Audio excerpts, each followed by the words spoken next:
No vaadake, milline imeasil. Uskumatu, mida me nii lühikese ajaga saavutasime. Täna õpetan teile väga lihtsa ja soodsa viisi, kuidas kodus oma oliivipuid paljundada, kasutades ainult vett ja väikseid oliivipuuoksi. Jah, te kuulsite õigesti, oliivipuid saab paljundada vees. See on lihtne tehnika, ideaalne neile, kellele meeldib aiandus, aga kes ei taha maaga või kasvuhoonega jännata. Kui armastate oliivipuid sama palju kui mina, siis see video hakkab teile väga meeldima. Esimene asi, mida teeme, on valida õige oks.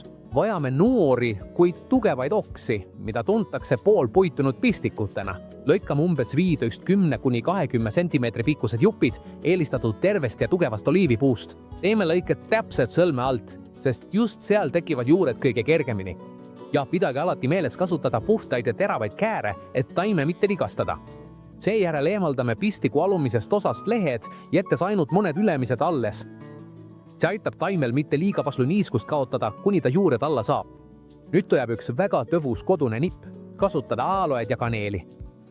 Mõlemad koostisosad on looduslikud ja aitavad juurdumisel väga palju kaasa. Aaloe niisutab ja desinfitseerib, samal ajal kui kanel toimib loodusliku fungitsiidina, takistades seente ja bakteeriade teket. Seda tehakse väga lihtsal viisil.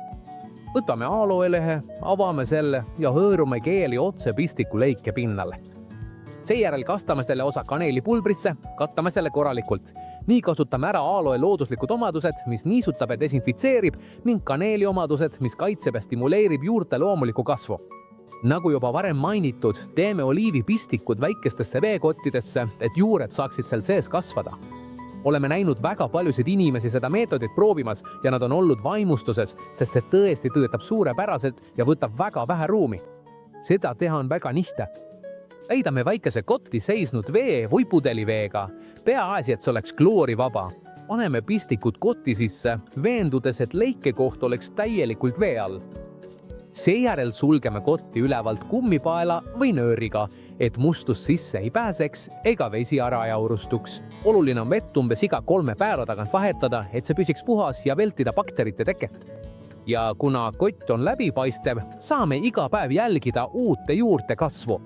See motiveerib meid väga, sest võimaldab näha, kuidas taim areneb ja innustab proovima sama meetodit ka teiste kodus olevate taimedega. Kui soovite, võite seda teha ka klaasist tassiga, kuid sel juhul proovige see natuke katta, näiteks paberi või kerge kaanega, et tolm või putukad sisse ei satuks. Siit alates on vaja vaid kannatlikkust ja järjepidevust. Asetame kotid või klaasid kohta, kus on hea valgus, kuid otsest paikest ei jälle. Vähehaaval näete, kuidas hakkavad tekkima valged ja õhukesed juured. See protsess võib võtta aega 8–10 nädalat olenevalt ilmast. Kui juured on juba umbes 3–4 cm pikad, on aeg pistik istutada lahtise ja hästi kuivendatud mullaga potti.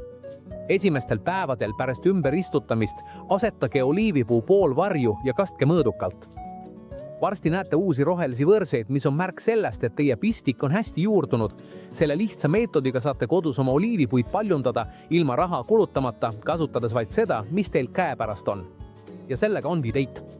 Nagu näete, on see lihtne, looduslik ja väga tõhus viis oliivipuu vees samm-sammult paljundamiseks. Kui teile see meetod meeldis, oleks mul väga hea meel, kui jagaksite seda, paneksite laiki või kirjutaksite kommentaaridesse, kuidas teil oma pistikuga läks. Suur aitäh, et minuga kaasas olite ja kohtume järgmises videos.